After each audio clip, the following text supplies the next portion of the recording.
నేను కూడా దేవుడు అనేవాడు లేడు, దేవుడు ఉంటే నాకు కనబడాలనే మొండితనంతో హేతువాదిగా తిరుగుతున్న సమయాల్లో దేవుణ్ణి అన్వేషించడానికి ఎన్నో పుస్తకాలు చదివి ఆఖరికి సిలువ నరకడానికి వెళ్తున్న సమయంలో ఆ రాత్రి సెకండ్ షో సినిమా చూసి జనులు వస్తున్నప్పుడు అప్పుడు ఈరోజు అవత రేపు చేద్దామని ఇంటికి వెళ్ళిపోయినప్పుడు అప్పుడు యేసై నన్ను దర్శించాను. ఆ దినాన్ని యేసైకి నా హృదయం ఇచ్చాను. ఆ దినం మొదలుకొని ఈ దినం వరకు దేవుడు అత్యధికంగా పల్లెటూరులో బోధవారు లాంటి గ్రామమే మా ఆనకు నాయక్ గారు వచ్చారు తెలుసు. అలాంటి ప్రాంతంలో వచ్చిన నన్ను విశాఖపట్నంలో గొప్పగా దేవుడు దీవించాడు. దేవుడికి స్తోత్రం కలిగిన యేసు ప్రభు వారు ఈ లోకానికి వచ్చింది మతాన్ని స్థాపించడానికి కాదు. యేసు ప్రభు వారు ఈ లోకానికి వచ్చింది శాంతినివ్వడానికి, సమాధానం ఇవ్వడానికి, నశించిపోతున్న వారిని రక్షించడానికి వచ్చాడు. దేవుడికి మహిమ కలుగును గాక. హల్లెలూయా. సో మొట్టమొదటిగా దేవాది దేవునికి వందనాలు. మరి మేము తెల్లవారుజాము 3 గంటలు వేసి మరి ప్రార్థనలో కోలుకొని 4:10కి మరి శీలానగర్ వచ్చి అక్కడి నుంచి 5 గంటల 10 నిమిషాల నుంచి మేము బయలుదేరి మా విజయవాడ 10:30కి వచ్చేసాం. కానీ అక్కడ ఇంకొక ఫ్యామిలీలో అక్కడ ఫ్యామిలీ ఒక కుటుంబాన్ని దర్శించాం. కుటుంబం చాలా నిరాశలో ఉంది. మేము వెళ్ళిన తర్వాత ఎంతగానో సంతోషించారు వాళ్ళు. మళ్ళీ మేము అక్కడికి వెళ్ళిన తర్వాత సాతాను పని చేస్తారు కదా, మేము ఎక్కడికి గుంటూరు వెళ్ళే రోడ్ వెళ్ళిపోయాం. అంటే 35 కిలోమీటర్లు ఎక్స్ట్రా వెళ్ళిపోయాం. మళ్ళీ వెనక్కి వచ్చేసరికి 70 కిలోమీటర్లు అయినప్పటికీ నీ సమయానికి దేవుడు నడిపించాడు. నేను నిజంగా ఇంత పెద్ద మీటింగ్ అనుకోలేదు, కానీ చిన్న మీటింగా పెద్ద మీటింగా, చిన్న మంద పెద్ద మంద అని లేదు. చిన్న మంద భయపడకడని ప్రభు చెప్పాడు. దేవునికి స్తోత్రం చెప్పండి. హల్లెలూయా. జనాల్ని మనుషులు చూస్తారు, కానీ దేవుడు హృదయాలను మాత్రమే చూస్తాడు. దేవునికి స్తోత్రం కలుగును గాక. మరి మొన్న శనివారం నాడు నేను ఒక తుని మీటింగ్లో ఉన్నప్పుడు మరి దేవుడు రాజు కలిసినప్పుడు నిన్నలాగా మీటింగ్ 24వ తారీఖుని వెళ్తున్నాము అంటే వెంటనే నేను వచ్చేస్తానని చెప్పాడు. జనరల్గా ఆయనకి రమ్మంటే రాడు, ఆయన ఎవరు పిలిచినా రాడు. వాస్తవం అది ఆనకు ఆయన కూడా తెలుసు. ఆయన పిలాలంటే ఒకప్పుడు దేవుని కృపం బట్టి ఆయన చెప్పినంత అక్షరాల నిజం.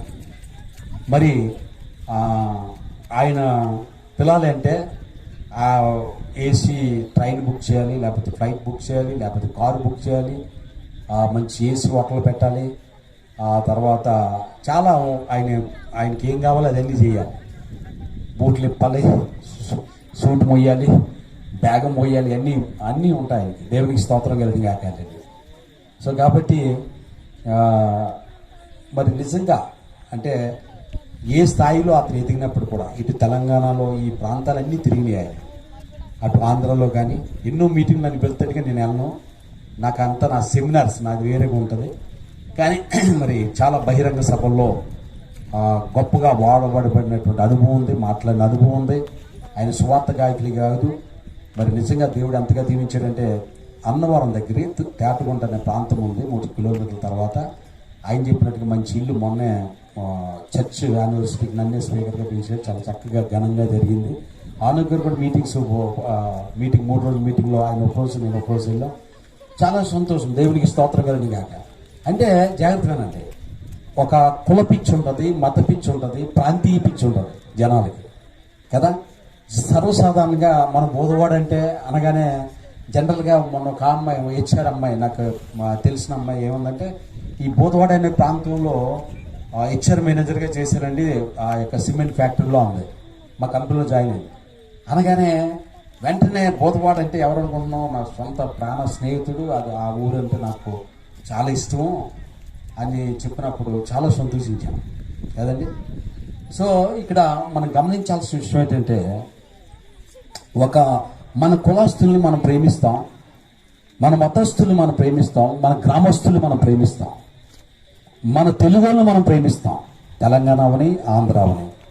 కానీ ప్రియమైన దేవుని బిడ్డలారా, నీవు ఎవరైనా సరే, నువ్వు ఏ స్థితిలో ఉన్నా సరే, నిన్ను ప్రేమించేవాడు ప్రపంచంలో ఎవరైనా ఉన్నారంటే ఎవరు లేరు, యేసు తప్ప. దేవునికి స్తోత్రం కలిగింది గాక. హల్లెలూయా. మరి చదవబడినటువంటి లేఖనాలు నాకు చెప్పలేదు. అసలు ఏ వాక్యం చదవమంటారు చెప్పారండి అయ్యారు, ఏం చెప్పలేదు. కానీ ఆ చదవబడిన మాట ఏంటంటే కీర్తన గ్రంథం 32 కీర్తన 1 వచనం చదివారు. యోహాను రాసిన మొదటి పత్రిక 1:9 వచనం చదివినప్పుడు నాకు కొంచెం ఆ ప్రసంగం మార్చుకోవాలని అనిపించింది. దేవునికి స్తోత్రం గారని కాక హల్లెలూయా. దేవుని బిడ్డలారా, మనం గమనిస్తే ప్రపంచంలో పరిస్థితులు మారిపోతూ ఉన్నాయి. జాగ్రత్తగా, ప్రపంచంలో పరిస్థితులు మారిపోతూ ఉన్నాయి. Things are changing very fast. పరిస్థితులు మారిపోతున్నాయి. అవర్ కమ్యూనికేషన్ వైర్లెస్ అయిపోయింది. కమ్యూనికేషన్ అంతా ఒకప్పుడు వైర్తో ఉండేది, ఇప్పుడు వైర్లెస్తో మాట్లాడుతున్నాం కదా. బిజినెస్ ఏమో క్యాష్లెస్ అయిపోయింది కదండి. ఇప్పుడు అంతా డబ్బు కాదు, అంతా పేటిఎం ఏంటంటే ఇంకా గూగుల్ పే, ఫోన్పే, రకరకాలు. టెలిఫోన్ ఏమో కార్డ్లెస్ అయిపోయింది. ఏమండి ప్రియమైన దేవుని, కుకింగ్ కూడా ఫైర్లెస్ అయిపోయింది. పొయ్యిలో ఎవడో వండట్లేదు ఇప్పుడు. యూత్ ఏమో జాబ్లెస్, అర్థమవుతుందా. రిలీజియస్ ఏమో ఫీర్లెస్, భయం లేదు.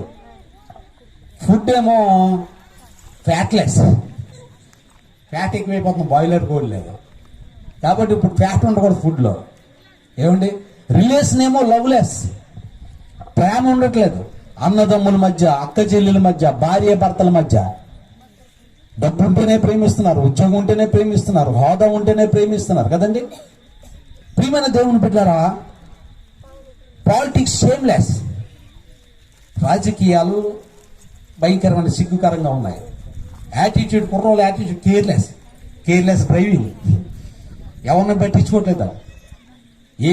ఏం కట్టింగ్ కొట్టారు అంటాడు కానీ వాళ్ళ అమ్మ ఎంత ప్రార్థన చేసిందో, వాళ్ళ అమ్మని, ఆ కుర్రోని దేవుడు వాళ్ళ అమ్మ ప్రార్థన ద్వారా దేవుడు రక్షించడం తెలియట్లేదు. ఎడ్యుకేషన్ వాల్యూలెస్, విలువ లేదు. ఏమండి లైఫ్ ఈజ్ మీనింగ్లెస్. జీవితానికి అర్థం లేదు, జీవితానికి అర్థం అవ్వట్లేదు అసలు. ప్రియమైన దేవుని బిడ్డలారా, ఇలాంటి లెసన్ చెప్పాలంటే చాలా ఉన్నాయి. అవర్ కమిట్మెంట్ ఏంటంటే ఎమిలెస్, ఏమి ఉండట్లేదు. ఆఖరికి మనం మోటార్ సైకిల్ కానీ కార్లు కానీ ట్యూబ్స్ టైర్లెస్ అయిపోతుంది. టైర్స్ ట్యూబ్లెస్ అయిపోతుంది, అంతేగాని ట్యూబ్లెస్ టైర్స్. సో దేవుని బిడ్డలారా, ఈ చివరికి ఏమైపోద్ది అంటే లంచ్లో చికెన్ లెస్ అయిపోతుంది. అర్థమవుతుందండి.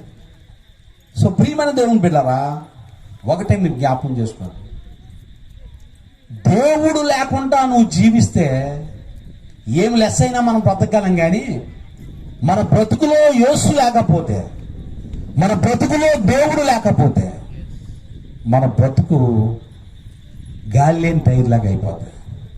దేవునికి స్తోత్రం కలుగును గాక. హల్లెలూయా, హల్లెలూయా. చేప నీటిలో ఉంటేనే బ్రతుకుతుంది. లేదు నేను జగ్గైపేటలో తిరుగుతానంటే చచ్చి ఊరుకుంటాను. మొక్క భూమిలో ఉండాలా, భూమితో లింక్ చేయబడాలా. లేదు నేను భూమి మీద ఉన్న సిమెంట్ రోడ్డు మీదకి వస్తానంటే చచ్చి ఊరుకుంటాను. జంతువులు కొన్ని అడవిలోనే ఉండాలా. లేదు విజయవాడ సెంటర్లో బెంచ్ సర్కిల్లో తిరుగుతామంటే తినేస్తారు అందరూ. అర్థమవుతుందా? అలాగే అంటే దేని మీద ఆధారపడి జీవించాలని దేవుడు నిర్ణయించాడో దాని మీద మాత్రమే ఆధారపడితేనే అవి బ్రతుకుతాయి. మనం కూడా, ప్రపంచంలో ఉన్న ప్రతి మనిషి కూడా దేవుని మనిషే. దేవునికి స్తోత్రం చెప్పండి. హల్లెలూయా. ఇదే ఊరండి ఇది,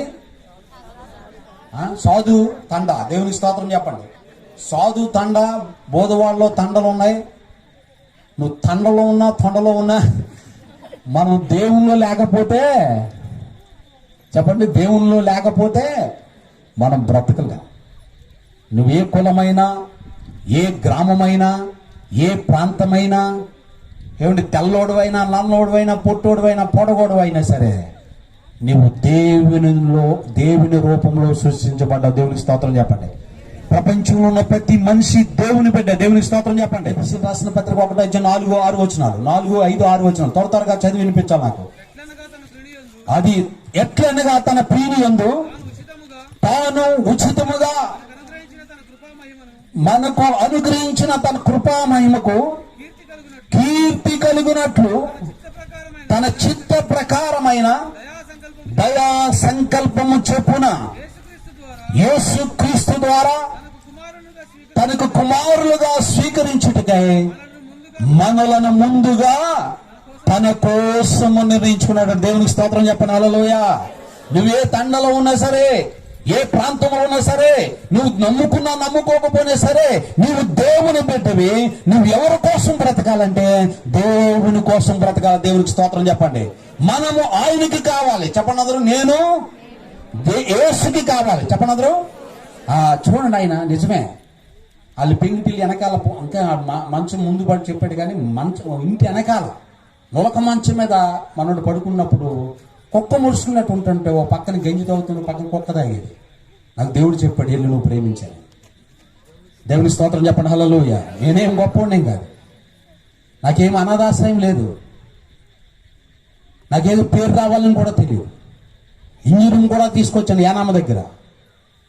సో దేవుడు బిడ్డలారా, మా నాన్న అనేవాడు ఆయన చెప్పినట్టుగా ఒక గుడ్డోడు వెనకాల తిరుగుతాడు, గోతులో పడితే నువ్వు పడతావు. మంచోళ్ళు వెనకాల తిరిగి అనేవాడు. వాళ్ళమ్మ అనేవారు, మా నాన్న అనేవారు. ఎవరైనా సరే యేసు చెప్పింది మనం విన్నాం. దేవునికి స్తోత్రం చెప్పండి. హల్లెలూయా. ఈరోజు నీ ప్రపంచం అంతా కళ్ళు ఉండి కూడా మనం ఏమీ చేయలేము. కళ్ళు లేకుండా ఏదైనా చేయగలే స్థాయికి నడిపించాడంటే ఆయన నమ్ముకున్న దేవుడు లోకంలో ఉన్న వారందరికంటే గొప్పవాడు. దేవునికి స్తోత్రం చెప్పండి. హల్లెలూయా. హల్లెలూయా. చదువు ఉండి, డబ్బు ఉండి, ఏమండి, అవయవాలన్నీ కూడా పనిచేసి ఏమి చేతగాని వారిలో మనం ఉన్నాం. ఏమీ లేకపోయినా సరే యేసును బట్టి సమస్తము చేయగలుగుతున్నాడు. దేవుని స్తోత్రం చెప్పండి. అపోస్తలుడైన పౌలు అంటాడు, నన్ను బలపరచిన వాని యందు నేను సమస్తము చేయగలను. దేవుని స్తోత్రం చెప్పండి. I can do all things through Jesus Christ. యేసు ద్వారా నేను ఏమైనా చేయగలను. దేవునికి స్తోత్రం చెప్పండి. హల్లెలూయా. సో నువ్వు దేవునికి కావాలి. నువ్వే కులం అవ్వచ్చు, నువ్వే ప్రాంతం అవ్వచ్చు, నువ్వే పరిస్థితిలో ఉండొచ్చు, ఏ స్థితిలో ఉన్నా సరే నువ్వు దేవునికి కావాలా. దేవునికి స్తోత్రం చెప్పండి. హల్లెలూయా. నువ్వు దేవునికి కావాలని ఈ రోజు నిర్ణయించలేదు. జగత్తు పునాది వేయబడక మునిపే, అనగా భూమి 1500 కోట్ల సంవత్సరాల క్రితం ఈ భూమి ఏర్పరచబడిందని సైన్స్ చెప్తుంది. బిగ్ బ్యాంగ్ థియరీ అని చూస్తే ఎలా కలిగింది? ఒక శబ్దం వల్ల కలిగింది. ఏమిటా శబ్దము? భూమి కలుగుగాకని దేవుడు చెప్పాడు. దేవుని స్తోత్రం చెప్పండి. హల్లెలూయా. హల్లెలూయా. నాన్న నువ్వు నిలబడు. అవుతారు. ఏం పేరు నీ పేరు? చరణ్. దేవుని స్తోత్రం చెప్పండి. ఇప్పుడు చరణ్ నిలబడన్నాను. కనబడ్డదా వినపడ్డదా? చూడు, కనబడని ఒక మాట వినపడగానే, అంటే నా మాటలు ఏముంది? ఆడు వయసు నిలబడరా, నీకు ఎందుకు నిలబడరా అంటాడు. చరణ్ కూర్చున్నాను. చరణ్ చెప్పడం అందరూ ఆడు చెప్పాడు, ఎందుకు నిలబడ, నువ్వు నిలబడరా అంటాడు. అంటే ఆడికంటే పెద్దవాడు కాబట్టి, ఆనొక నాయి పాస్టర్ గారు నన్ను పిలిచారు కాబట్టి, ఏమండి, లేకపోతే ఏదో తగిలించాను కాబట్టి, వీళ్ళిద్దరూ నాకు గురించి బాగా చెప్పారు కాబట్టి నిలబడ్డాడు. అంటే నాలో ఏముంది? నా మాటలు ఏముంది? శక్తి ఉంది. యేసు అంటే దేవుడు మాటలో శక్తి ఉంది. దేవునికి స్తోత్రం చెప్పండి. కలుగుగా కంటే భూమి కలిగింది, సూర్యచంద్రుల నక్షత్రాలు కలుగుగా కంటే కలిగే. దేవునికి స్తోత్రం చెప్పండి. తన మాట చొప్పున ప్రపంచములు నిర్మించబడ్డాయి. తన మాట చొప్పున సృష్టి అంతా కూడా నిర్మించబడ్డది. దేవునికి స్తోత్రం కలుగునుగా. హల్లెలూయా. ఆయన లేకుండా ఏమీ కలగలేదు. హల్లెలూయా. కలిగినదంతా సమస్తం కూడా ఆయన మూలముగానే కలిగింది. వారిలో నీవు నేను కూడా ఆయన మూలంగానే పుట్టాము. దేవునికి స్తోత్రం చెప్పండి. హల్లెలూయా. హల్లెలూయా. హల్లెలూయా. తల్లి గర్భమందు నీవు రూపింపబడక ముందు ఆయన కన్నులు నిన్ను చూసే. యేసు కన్నులు దేవురాజుని చూసే. నువ్వు నాకు కావాలి. మీ అమ్మకి అవసరం లేదు, మీ నాన్నకి అవసరం లేదు, ఎవరికి అవసరం లేదు, కానీ నువ్వు నాకు కావాలని ప్రభు కోరుకున్నాడు. ఆయన రక్షించాడు. యేసుని నమ్ముకుంటే ఎంత సంతోషము, ఎంత సమాధానము, ఎంత విజయమో ఆయన జీవితం ద్వారా మనకు అర్థమవుతుంది. దేవునికి స్తోత్రం చెప్పండి. ఈ రాత్రి నువ్వు గెలుస్తావా, ఓడిపోతావా? అది నా మెసేజ్. ఈ రాత్రి నేను తక్కువలోనే చెప్పేస్తాను, ముగించేస్తాను. నువ్వు గెలుస్తావా, ఓడిపోతావా? గెలవాలంటే నీ యొక్క స్థితిని ఒప్పుకోవాలి. దేవుని స్తోత్రం చెప్పండి. నీ యొక్క యథార్థంగా నీ స్థితిని ఒప్పుకోవాలి. కానీ ఒప్పుకోమే. తాగుబోతానండి, ఎవడరా తాగుబోతు? మీ బాబు తాగుబోతు, నన్ను తాగుబోతావు అంటాడు. ఏటండి అయ్యి అంత బాబు అయిపోయారు అన్నాడు నన్ను. నువ్వెవరో నాకు చెప్పడానికి ఒప్పుకోము. నిజ స్థితిని ఒప్పుకోము. సొంత భార్య ఒప్పుకోదు. కూరలో చెప్పకుందంటే ఆవిడ ఒప్పుకోదు. మరి చెప్పకుందనకపోతే చెప్పకుంటున్నప్పుడు చెప్పకుండా చెప్పకపోతే ఏమంటాం? నిజం ఉంటుంది దాన్ని చెప్పండి మీరు. యథార్థంగా చెప్పాలి కదా. యథార్థంగా చెప్తే వీళ్ళు సమాజం ఒప్పుకోదండి. కానీ ఒప్పుకుంటేనే నువ్వు గెలుస్తావు. దేవునికి స్తోత్రం చెప్పండి. హల్లెలూయా, హల్లెలూయా. అయితే కప్పుకుంటే ఓడిపోతావు. దేవునికి స్తోత్రం చెప్పండి. ఒప్పుకుంటే గెలుస్తావు, కప్పుకుంటే ఓడిపోతావు. హల్లెలూయా. సో దేవుని బిడ్డలారా, యెషయా గ్రంథము కీర్తన గ్రంథం 139 కీర్తన 13 వచనం అన్నాడు. ఒక మాట చదవండి త్వరగా. తల్లి గర్భం మందు నేను నీకు శరీరం అమర్చితిని అని చెప్తూ 139 కీర్తన 10వ వచనంలో 13వ వచనంలో మాట అన్నాడు చూడండి. త్వర తీయాలి. నా దగ్గర నా అంతరింద్రియములో నీవే కలుగు చేసితివి, నా తల్లి గర్భమందు నన్ను నిర్మించిన వాడు నీవే. దేవుని స్తోత్రం చెప్పండి. హల్లెలూయా. తల్లి గర్భం మందే దేవుడు రాజు నాకు కావాలి, తల్లి గర్భం మందే హానోక్ నాయక్ నాకు కావాలి, తల్లి గర్భం మందే సత్యానందుడు నాకు కావాలి అని ప్రభువు నిర్ణయించాడు. ఇక్కడ ఉన్న దైవజనులందరినీ నిర్ణయించాడు. దేవునికి స్తోత్రం చెప్పండి. హల్లెలూయా. అందుకే మేము రక్షించబడ్డాం. మా కొరకు ఎవరో ప్రార్థన చేశారు, మా కొరకు ఎవరో ఇలాగా సువార్త సభలు ఏర్పరిచారు, మా కొరకు ఎవరో సేవకులు సువార్త చెప్పారు. ఆయన ప్రణాళికలో నువ్వు దీవించబడ్డా ఆయన చిత్తం, నువ్వు అభివృద్ధి చెందడం ఆయన చిత్తం, నువ్వు ఓడిపోవడం సాతాను గడికి ఇష్టం, నువ్వు నాశనం అయిపోవడం, నువ్వు అనారోగ్యం పాలవడం, నువ్వు నవ్వులు పాలవడం ఆడికి ఇష్టం. కానీ దేవుడికి ఆరోగ్యాన్ని పోగొట్టడం ఆడికి ఇష్టం. కానీ యేసుకి ఏమి ఇష్టము? రిస్టోర్ ఇష్టము. దేవుని స్తోత్రం చెప్పండి. Hallelujah. Satan came to the world to ruin, అంటే నాశనం చేయడానికి ఈ లోకానికి వచ్చాడు. But Jesus came to the world to restore. Alexander the great conquered the world with the sword. అంటే ఖడ్గముతో అలెగ్జాండర్ జయించాడు ఈ ప్రపంచాన్ని. బట్ యేసు ప్రభువారు conquer the world with the word, దేవుని యొక్క వాక్యంతో ఈ లోకాన్ని జయించాడు. దేవునికి స్తోత్రం చెప్పండి. దేవునికి స్తోత్రం చెల్లించాడు. ప్రపంచం అంతా కూడా ఆరాధిస్తున్న దేవుడు అండి యేసు ప్రభువారు. నా ప్రియ సహోదరుడా, నీకు తెలియక నువ్వు చిన్నతనంగా చూస్తున్నావు. నీకు గుర్తెరకే. జగన్మోహన్ రెడ్డి ఆఫ్రికాకి వెళ్ళారనుకోండి, వాళ్ళకి తెలియక ఆయన పట్టించుకోరు. అదే మన ఆంధ్ర వచ్చిన, తెలంగాణ వచ్చిన, లేకపోతే బెంగళూరు వెళ్ళినా జగన్మోహన్ రెడ్డి గారు చీఫ్ మినిస్టర్, ఆ నాన్నగారు chief minister, ex chief minister అని తెలిస్తే ఎంత గౌరవిస్తామండి. ఈ రోజుని నువ్వు దేవుని యొక్క శక్తి తెలియకే నువ్వు గౌరవించలేకపోతున్నావు. యేసు చేసిన చూపిన ప్రేమ, యేసు ఇచ్చిన రక్షణ తెలియకే ఆయన్ని నువ్వు ఆరాధించలేకపోతున్నావు. నా ప్రియ సహోదరుడా, యేసయ్య లోకానికి వచ్చింది మనకి రక్షణ ఇవ్వడానికి. యేసయ్య లోకానికి వచ్చింది తోడు లేని లోకానికి తోడుగా ఉండడానికి. ఇమ్మానుయేలుగా ఆయన వచ్చాడు. దేవునికి స్తోత్రం చెప్పండి. హల్లెలూయా. అది యెషయా గ్రంథం 64:8 మాట చూడండి. నీవే మాకు తండ్రివి, మేము నీ చేతి పని అయి ఉన్నామంటున్నాడు. దేవునికి స్తోత్రం చెప్పండి. హల్లెలూయా. దేవుడు మనకు తండ్రిగా ఉన్నాడు, మనము ఆయన చేతి పని అయి ఉన్నాం. కొరింథీయులకు రాసిన మొదటి పత్రిక 12:18 చూడండి ఒకసారి. యెషయా గ్రంథం 49:15 అన్నాడు, స్త్రీ తన గర్భమందు పుట్టిన తన కుమారుని మర్చిన వారైనా మర్చిదురు గాని నేను నిన్ను మరువను. దేవునికి స్తోత్రం చెప్పండి. హల్లెలూయా. వాళ్ళమ్మైనా మర్చిపోయింది, వాళ్ళ నాన్న మర్చిపోయారు, అమ్మమ్మ నాయనమ్మ మర్చిపోయింది, వాళ్ళందరూ మర్చిపోయారు. కానీ యేసు మర్చిపోలేదు. చెప్పండి కూడా దేవునికి స్తోత్రం చెప్పించాను. హల్లెలూయా, హల్లెలూయా. నేను నిన్ను మరువను, విడువను, ఎడబాయును అని సెలవిచ్చిన దేవుడు. దేవునికి స్తోత్రం చెప్పండి. హల్లెలూయా. ఆయన నిన్న మొన్న చూసినాడు కాదండి. నీవు పెన్నమ్మగా రూపం పోలిపోయి ఆయన కన్నులు నువ్వు చూసేయి. అందుకన్నాడు ఎఫెసీయులకు రాసిన పత్రిక 4:6 దేవునికి స్తోత్రం కలుగును గాక. నువ్వు నాకు కావాలి, నేను నిన్ను కని ఉన్నాను. అయితే దేవుని బిడ్డలారా, దేవుని యొక్క ఉద్దేశం ఏంటో తెలుసా? దేవుడు పరిశుద్ధుడు, దేవుడు పవిత్రుడు, ఆయన ఏ పాపము లేదు. ప్రపంచంలోని ఏ మానవుడైనా సరే నాకు అన్ని వచ్చని చెప్పగలరా? నా యందు పాపం ఉందని ఎవరైనా నిరూపించగలని చెప్పగలరా? అందరూ బలహీనులమే, ఏ పాపం లేదు, అందరూ పాపం చేసి దేవుడు అనుగ్రహించి మహిమను పొందలేకపోతున్నారు. కానీ యేసు ప్రభువు ఏమన్నారో తెలుసా? నా యందు అసత్యం ఉన్నదని మీలో ఎవరైనా నిరూపించగలరని సవాల్ ఇస్తున్నాడు. దేవునికి స్తోత్రం కలిగాక.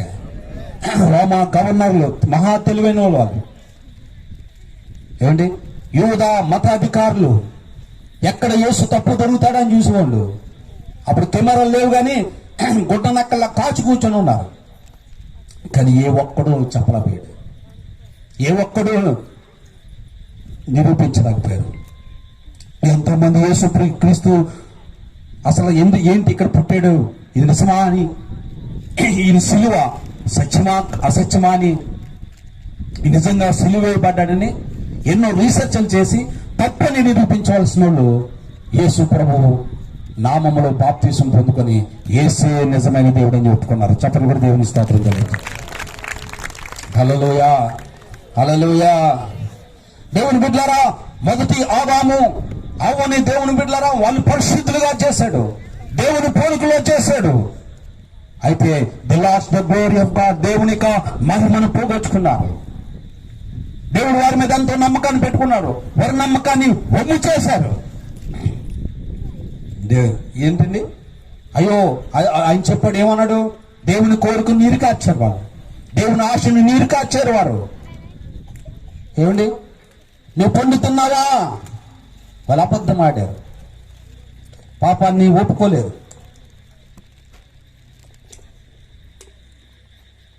పాపాన్ని కప్పుకున్నారు. అతిక్రమములు ఒప్పుకొని విడిచిపెట్టువాడు కనికరము పొందును. 32వ కీర్తనలో చదివించారు. దేవుని స్తోత్రం కలుగునుగా. హల్లెలూయా.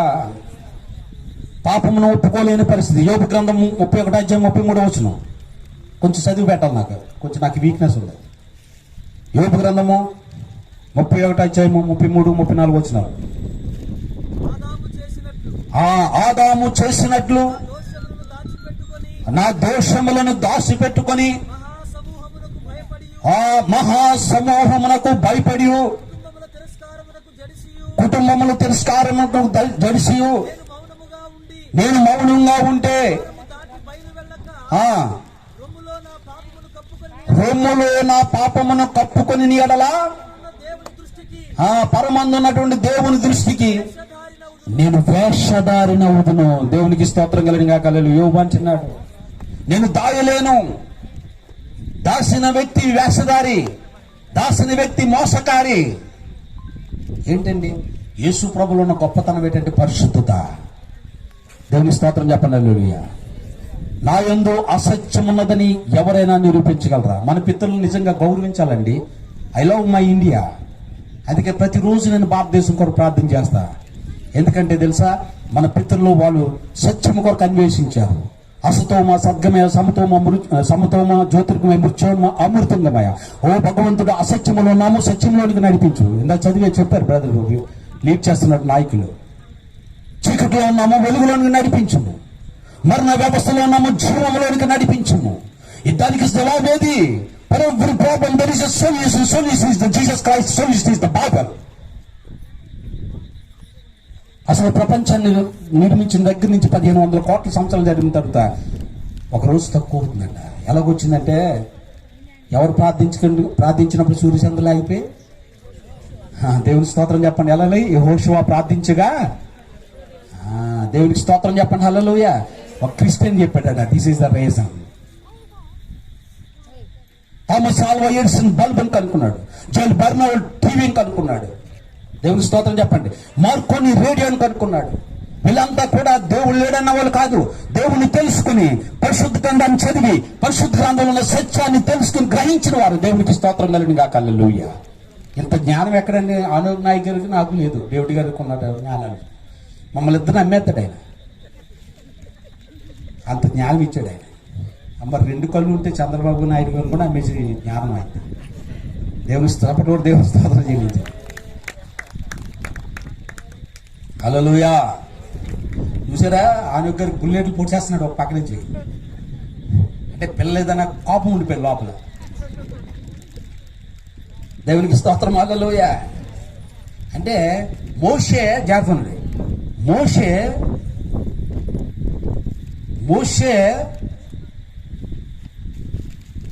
ఫరో అంతఃపురంలో ఐగుప్తులో సకల విద్యను అభ్యసించాడు, సుఖభోగాలు అనిపిస్తున్నాడు, అంటే రాజ్య భోజనం తింటున్నాడు. ఫుడ్ ఎవరిదే? ఫరోది. బ్లడ్ ఎవరిదే? ఎబ్రిడ్ది. ఇప్పుడు ఎబ్రిడును ఐగుప్తుడు దెబ్బలాడుకుంటే ఎవడ పార్టీ వెళ్ళాడు? ఫుడ్ మాట, బ్లడ్ మాట. మనం అంత ఫుడ్ మాట కదా, ఎవడ బిర్యానీ పెడితే వాళ్ళు మాట్లాడేస్తాం. బిర్యానీ ఏం మీటింగ్లు ఇట్ అవ్వాలంటే ఈటింగ్ ఇట్ అయిపోవాలా. అమ్మ ఆ మీటింగ్లో ఈటింగ్ ఏం బాగుంది రా బాబు, ఏం చికెన్ రా బాబు, ఏం మటన్ రా బాబు అంటే ముద్దాడిది ముద్ద మాట. బ్లడ్ మాట్లాడాలి. దేవునికి స్తోత్రం చెప్పండి. తన స్వరక్తముచ్చి ఆయన నిన్ను నన్ను కొన్నాడు. హల్లెలూయా. ఏమిచ్చి? ఇంకా మేము అదండి, మేము ఇదండి, మేము ఎస్టీ అండి, నో బీసీ గీసీ లేదు. మనందరం కూడా క్రీస్తు బిడ్డలు. మరి దేవునికి స్తోత్రం చెప్పండి. హల్లెలూయా, హల్లెలూయా. తప్పుని కప్పుపుచ్చుకోవడం తప్పు. ఆదాము ఒప్పుకోక ఓడిపోయాడు, అవ్వ కూడా అదే పరిస్థితి. కయ్యను, వేర్ ఇస్ యువర్ బ్రదర్ అంటే, నాకు కావలవాడు, నాకేమైనా కాపలా చూడమని పెట్టావా అని అబద్ధం ఆడాడు. హేబేలు చంపేసి కయ్యను తప్పును కప్పుకిచ్చుకున్నాడు. అందుకే దేశదిమ్మరైపోయాడు. అందుకే తన బ్రతుకులో ఓడిపోయాడు. ఎవడరా ఉన్నది ఉన్నట్టుగా చెప్పాలని ఎవరు చెప్తా చూడండి. మా నాన్న పాలేరని చెప్పాడు అని చెప్తావా? నేను అడుక్కు తినేవాడిని, ఆ పరిస్థితి బ్రతుకు అని ఎవరు చెప్తాడు? దేవుణ్ణి తెలుసుకున్నవాడు మాత్రమే చెప్పగలరు. చెప్పడం దేవుని స్తోత్రం. హల్లెలూయా. ఎందుకంటే సత్యము నిన్ను సర్వసత్యంలోనికి నడిపిస్తుంది. సత్యమే యేసు ఎందా చెప్పారు బ్రదర్. ఆయన అన్నారు, నేనే మార్గము, నేనే మార్గాన్ని, నేనే సత్యాన్ని అనలేదు ఆయన. నేనే మార్గము, నేనే సత్యము, నేనే జీవము. దేవునికి స్తోత్రం కలను గాక. హల్లెలూయా. అననీయ సప్పేరా సత్యాన్ని దాచారా? ఒప్పుకున్నారా? కప్పుకున్నారా? అమ్మా ముసుగులు కప్పుకోవడం కాదు. చెప్పండి, అననీయ సప్పేరాలు ఏం చేశారు? పాపాన్ని ఒప్పుకున్నారా? ఇంతకే అమ్మేమో అంటే కప్పుకున్నా. ఒప్పుకో. దేవునికి స్తోత్రం చెప్పండి. హల్లెలూయా. దావీదు తప్పు చేశాడు, కానీ నాతాను దైవజనుడు, నాతాను ప్రవక్త గద్దించినప్పుడు ఏమనుకున్నాడు? ఒప్పుకున్నాడు. నేను పాపము చేశాను. దేవునికి స్తోత్రం చెప్పండి. హల్లెలూయా. ఏం చేశాను అంటున్నాడు? అదే నేను రాసిన పాట 51 కీర్తన. ఏంటది? నేను ఆ పాట నేను పాడితే మీరు పారిపోతారు. ఆ పాట చర్మం పనులు ఎవరైనా పాడతారు? ఇద్దరు పాడతారు.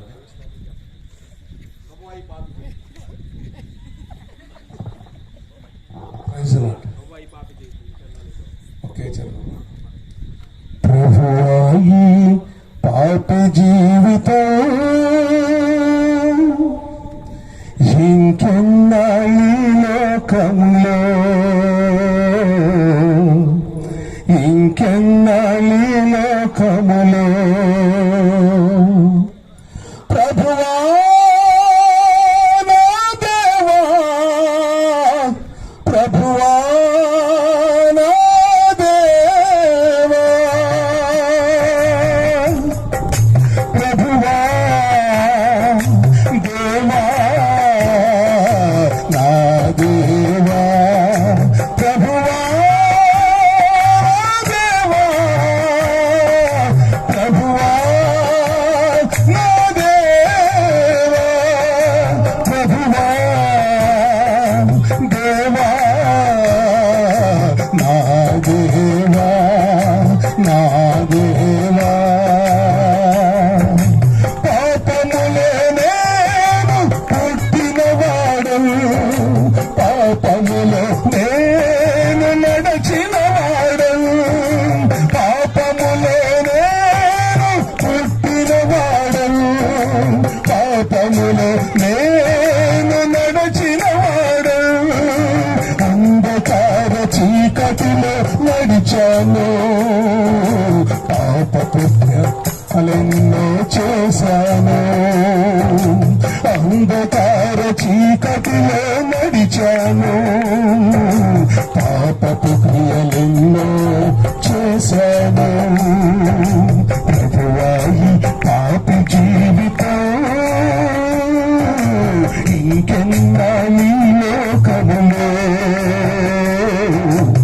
ఇంకెన్నాళ్ళీ లోకములో దేవాని కృప చొప్పున కరుణించుము, నా పాపములన్నీ తుడిచివేయుము.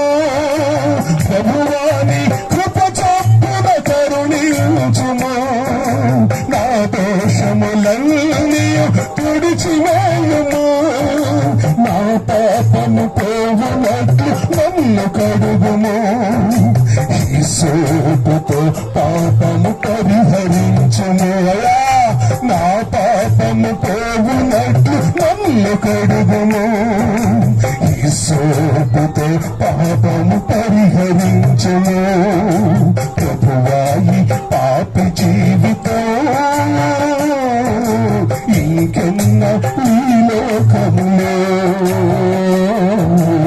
ఇంకెన్న ఈ లోకములో,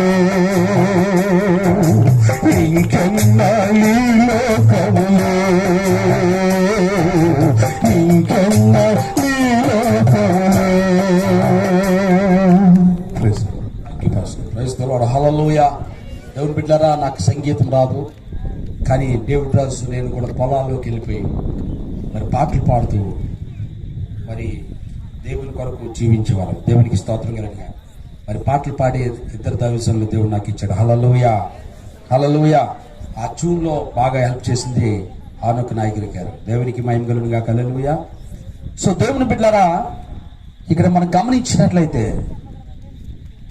దావీదు పాపం చేసి ఒప్పుకున్నాడు, అందుకే దేవునికి హృదయానుసారయ్యాడు. అందుకే దావీదు ఐక్యరాజ్యాన్ని పరిపాలించే 40 సంవత్సరాలు ఏకదాటిగా పరిపాలించే ఆధిక్యతను దేవుడు ఇచ్చాడు. దేవునికి స్తోత్రం కలుగుగా. హల్లెలూయా. గొల్యాతుని చంపడానికి, సౌలు ఓడిపోవడానికి, సౌలు భయపడడానికి, దావీదు ముందుకెళ్ళడానికి కారణం ఏంటో తెలుసా? సౌలు యుద్ధము తను చేయాలనుకున్నాడు, కానీ దావీదు యుద్ధము యెహోవాది అన్నాడు. చప్పట్లు కూడా దేవుని స్తోత్రం చేయాలని చెల్లించాడు. హల్లెలూయా. సౌలు ఇశ్రాయేలు తన బలం మీద ఆధారపడ్డాడు, కానీ దావీదు దేవుని బలం మీద ఆధారపడ్డాడు. సౌలు ఇశ్రాయేలు సైన్యాన్ని చూశాడు. సౌలు భయపడితే సైన్యం భయపడింది. ఈరోజు నీ కుటుంబంలో నువ్వు భయపడితే నీ కుటుంబం బిడ్డలు కూడా భయపడతారు.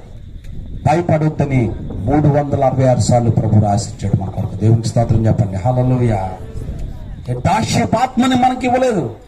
భయపడ్డానికి నువ్వు దాసివి కాదు, నువ్వు దేవుని కుమారుడివి, నువ్వు దేవుని యొక్క కుమార్తెవి. దేవుని స్తోత్రం కలుగుగా. హల్లెలూయా. యోహాను సువార్త 1:12 తమ్మి అందరూ అంగీకరించారు, అనగా తన నామమందు విశ్వాసం ఉంచి వారందరికీ దేవుని పిల్లలొకటిగా అధికారం ఇచ్చాడు. Authority has given as the children of God. మనం దేవుని బిడ్డలమా. దేవునికి స్తోత్రం చెప్పండి. హల్లెలూయా. నువ్వు ఎస్టీవి కాదు, ఎస్సీవి కాదు, నువ్వు యేసుక్రీస్తు కుమార్తెవి. హల్లెలూయా. యేసుక్రీస్తు కుమారుడివి. దేవునికి స్తోత్రం కలుగుగా. హల్లెలూయా, హల్లెలూయా. సో అందుకే నా దావీదులో ఉన్న గొప్ప విషయం ఏంటంటే, నా అతిక్రమములను తుడిచివేయము, నా పాపములు నీ యొక్క రక్తములో కడుగు అని వేడుకున్నాడు. దేవునికి స్తోత్రం చెప్పండి. హల్లెలూయా, హల్లెలూయా. అధికారం ఉంది, హోదా ఉంది. అధికారంలో ఆనందం లేదండి, హోదాలో ఆనందం లేదు. మీ పాస్టర్ గారు చాలా మంచి పాస్టర్ గారు, దైవజనుడు, గొప్ప దైవజనుడు. ఆయన గురించి చెప్పడానికి నేను ఎంతగానో నిలబడి దేవుని సన్నిధిలో మీ అందరి ఎదుట గర్విస్తున్నాను. ఆయన డిఈ అంటే ఇష్టపడరు. ఆయన కింద నిద్రస్తుంటే ఇంజనీర్లు ఉంటారు. అది ఆయనకి ఏమన్నా నువ్వు డిఈ అంటే ఇష్టపడలేదు కదా, పిఈ అని చెప్పాను. పిఈ అంటే ఏంటంటే అన్నారు, పిఈ అంటే పాస్టర్ అండ్ ఎవాంజలిస్ట్ అని చెప్పాను. దేవునికి స్తోత్రం చెప్పండి. హల్లెలూయా. సో దేవుని బిడ్డలారా, నిజమే, నేను ఒక పెద్ద ఎంఎన్సీ కంపెనీలో మేనేజర్గా ఉన్నాను, కానీ చాలా మంది నన్ను సార్ సార్ అని పిలుస్తారు, గుడ్ మార్నింగ్ సార్ అని. కానీ పేదోళ్ళ ఇంటికి వెళ్ళి మేము ప్రార్థించినప్పుడు వాళ్ళు ఇచ్చే 100 రూపాయలు, అది 10 రూపాయలు కానుక నాకెంతో ఆనందాన్ని ఇస్తుంది. దేవునికి స్తోత్రం కలుగుగా. ఏ ఆనక్ గారు ఎప్పుడు చెప్తుంటారు, పలాసలో కులాసగా ఉన్నారేమో అనుకుంటారు మీరు అందరూ. కులాస లేదని ఆయన కుంగిపోతున్నాడు అక్కడ. ఆయన ఎందుకో తెలుసా, నా కుటుంబము నా సంఘం అని చెప్తారండి. దేవునికి స్తోత్రం చెప్పండి. మాకు మొదటి కుటుంబం ఏంటంటే దేవుడిచ్చిన భార్య పిల్లలు, రెండో కుటుంబం ఎవరో తెలుసా? సంఘము. దేవునికి స్తోత్రం కలిగిందాక హల్లెలూయా. సువార్థికుడికి ఆ బాధ ఉంటుందండి, ఆ బెంగ ఉండదండి. పాస్టర్ గారికి, సేవకుడికి ఆ బాధ ఉంటుంది. ఎందుకంటే మీరందరూ బిడ్డలు. దేవునికి స్తోత్రం చెప్పండి హల్లెలూయా. హల్లెలూయా. అధికారంలో ఆనందం లేదు, హోదాలో ఆనందం లేదు, డబ్బులో ఆనందం లేదు, కానీ నిజమైన ఆనందం ఏంటంటే రక్షణలోనే ఉంది. హల్లెలూయా. అందుకే అన్నాడు, రక్షణానందం మరలా పుట్టించమంటాడు. దేవునికి స్తోత్రం చెప్పండి హల్లెలూయా. రక్షణలోనే ఆనందం ఉంది. ఆమేన్. మొదటి అది కీర్తన గ్రంథం 51 కీర్తన 12, 13 వచ్చినాను. నేను ఎన్ని చదివించిన నాకు సమయం రావట్లేదు, సరిపోవట్లేదు. మొదటి రాజులో 21 17 29 ఆహాబు. దేవుని బిడ్డారా, ఆహాబు పట్ల దేవుని యొక్క జడ్జిమెంట్, ఆహాబు యొక్క స్పందన పెట్టి అతను శిక్షించాలనుకున్న దేవుడు. దేవుని బిడ్డారా, మరి దేవుడు తన జడ్జిమెంట్ ని పోస్ట్ పోన్ చేస్తాడు. ఈరోజు నీ మీద శాపం ఉందనుకుంటున్నావు, నీ యొక్క మరి తల్లిదండ్రులు చేసిన పాపాన్ని పెట్టి. మనందరికి తెలుసు, మత్తయి సువార్త 9వ అధ్యాయంలో ఉంది, వీడు గుడ్డివాడుగా పుట్టడానికి కారణము వీడు తప్పు చేశాడా, వీడి తల్లిదండ్రులు తప్పు చేశారా, ఎవరు పాపం చేశారని శిష్యులు అడిగినప్పుడు యేసుప్రభువు సమాధానం చెప్పారు, వీడు తప్పు చేయలేదు, వీడి తల్లిదండ్రులు తప్పు చేయలేదు, కానీ పాపం చేయలేదు, కానీ దేవుని యొక్క మహిమ, దేవుని యొక్క క్రియలు ఇతని ఎడల ప్రత్యక్షపరచబడ్డానికి దేవునికి స్తోత్రం కలిగిన హల్లెలూయా. చూపే అవసరం లేదండి. ఈరోజు చూసారా, తెల్లజోన్ ఆయన కూడా 4 గంటల రోడ్డు మీద మా కోసం వెయిట్ చేస్తున్నాడు, కారు మీద దిగి. అది నేను 1 కిలోమీటర్ కూడా ఉండదు అక్కడ కారు ఆయనకి. దేవునికి స్తోత్రం కలిగిన హల్లెలూయా. మరలా ఈ రాత్రి ఇది అయిన తర్వాత మేము బయలుదేరాలనుకుంటున్నాం. మళ్ళీ రేపు నాకు 8:30 మీటింగ్ ఉంది. దేవునికి స్తోత్రం చెప్పండి హల్లెలూయా. పరిసయ్యుడు సుంకరు, పరిసయ్యుడు గర్విస్తున్నాడు, ఓ నేను చాలా గొప్పనని. కానీ సుంకరి ఒప్పుకుంటున్నాడు, అయ్యా నేను పాపిని అని చెప్పినప్పుడు దేవుని బిడ్డలారా, సుంకరిని దేవుడు దీవించాడు. దేవునికి స్తోత్రం చెప్పండి హల్లెలూయా. హల్లెలూయా. దావీదు అంటున్నాడు, నేను ఎక్కలేనంత ఎత్తైన కొండపైకి నన్ను ఎక్కించు. ఏమన్నాడు? నేను ఎక్కలేనంత ఎత్తైన కొండపైకి నన్ను ఎక్కించమంటే నేను ఎక్కలేనని ఒప్పుకున్నాడు. ఈరోజు నా ప్రియ సహోదరుని ఒప్పుకున్నావా? నేను బలహీనుణ్ణి, నేను పాపిని, నేను అవివేకిని అని ఒప్పుకున్నావా? డిలే ఓబీడియన్స్ డిసోబీడియన్స్ అన్నాడు ఒకసారి. వెంటనే పాస్టర్ గారు ఏదైనా చెప్తే చేయాలి. మాకు ట్రైనింగ్ లేవండి. దేవుడు రాజు గారికి నేను ట్రైనింగ్ ఇప్పించానేమో, కానీ మాకు ట్రైనింగ్ లేవు. మాకు ట్రైనింగ్ ఏంటో తెలుసా? బైబిల్ స్టడీలో పాస్టర్ గారు రాకపోతే నువ్వు చెప్పు సోదరం, నువ్వు చెప్పు సోదరం అనుకుంటా ఉండేవారు, తప్పక నన్ను లేపేసేవారు. నాకు ఏం చెప్పాలో తెలియదు కాదు. నేను నిజంగా ఇందాక సాగర్ గారు తెచ్చిన నేను బైబిల్ స్టైల్గా పెట్టుకుని వెళ్ళివాడు. అది కూడా ఇంగ్లీష్ బైబిల్, ఇంగ్లీష్ రాకపోయినా సరే యవనస్తుడికి అది ఉంటుంది. మామూలు చూసారా, సంఘర్షణ చెప్పిన బైబిల్ లేదు ఒకరి చేతిలో, అదే గేర్లతో ఉండేవాడు నేను. అప్పుడు సడన్ గా ఒకడు బైబిల్ ఇచ్చి లేపారు. లేపితే ఏం చెప్పాలి? విధేయత చెప్పారు అంతే. ఇంకా లేపేశారని చెప్పాను కూడా. యేసునామములో ప్రభువా నువ్వే మాట్లాడిన ఓపెన్ చేయగానే ఒకసారి ఫస్ట్ మెసేజ్ ఏంటంటే, ద్రాక్ష అండర్లైన్ చేసుకుంటే ఒక ఆయన నాకు ఇచ్చిన బైబిల్లో, ద్రాక్షవల్లి నేను తీగలు మీరని. ద్రాక్షవల్లి యేసు ప్రభువారు, తీగలు మనవరా అని అక్కడ మొదలెట్టేశాను. సూపర్ చెప్పారని మీరు లేకపోయినా అన్నారు అందరూ. దేవునికి స్తోత్రం చెప్పండి హల్లెలూయా. ఆ రోజే నాకు ట్రైనింగ్. దేవునికి స్తోత్రం చెప్పండి హల్లెలూయా. ఒబీడియన్స్ స్పెల్లింగ్ ఏంటి చెప్పండి పిల్లలు, యవనస్తులు, డిగ్రీ చదువుతున్నారు.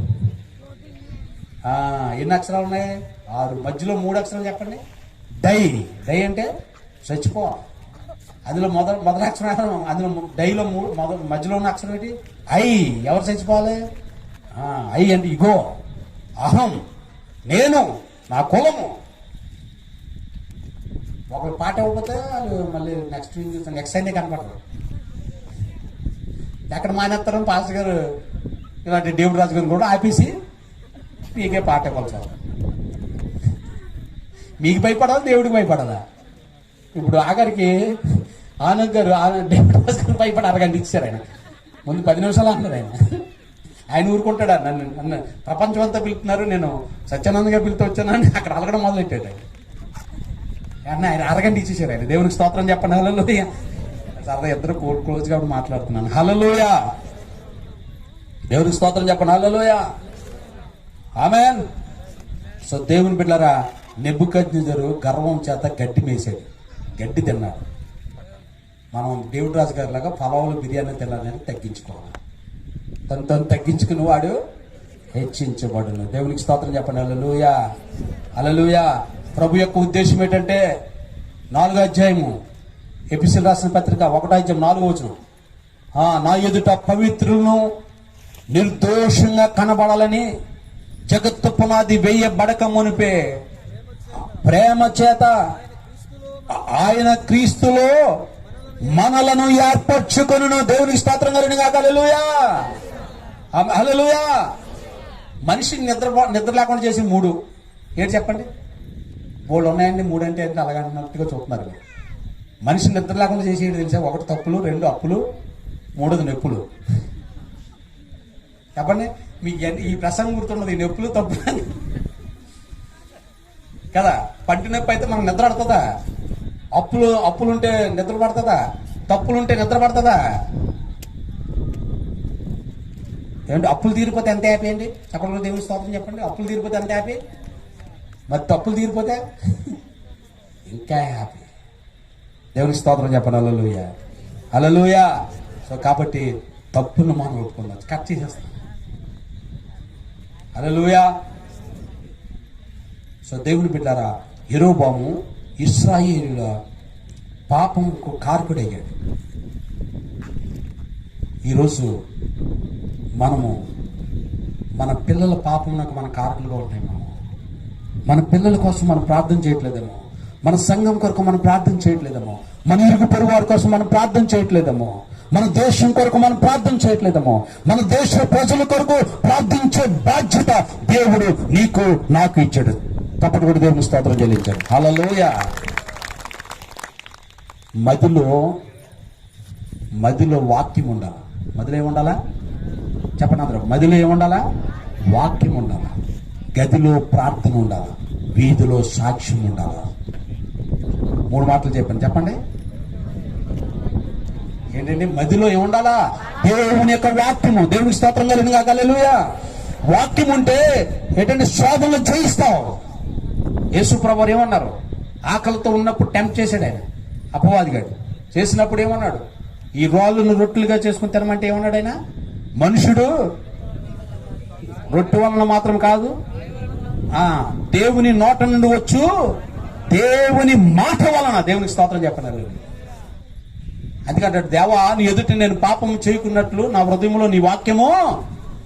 వాక్యాన్ని మనం భద్రపరచుకోవాలి. బంగారం భద్రపరచుకుంటాం, డబ్బును దాచుకుంటాం. దేవుని యొక్క వాక్యాన్ని మనం భద్రపరచుకోవాలి. దేవునికి స్తోత్రం చెప్పండి. హల్లెలూయా, హల్లెలూయా. సో ఎయిడ్స్ కన్నా భయంకరం వ్యాధి ఏంటంటే నేనే గొప్పవాడిని, నేనే గొప్పదాన్ని, మేమే గొప్ప. అహంకారం పోవాలి, అగర్వం పోవాలి. దేవునికి స్తోత్రం చెప్పండి. హల్లెలూయా.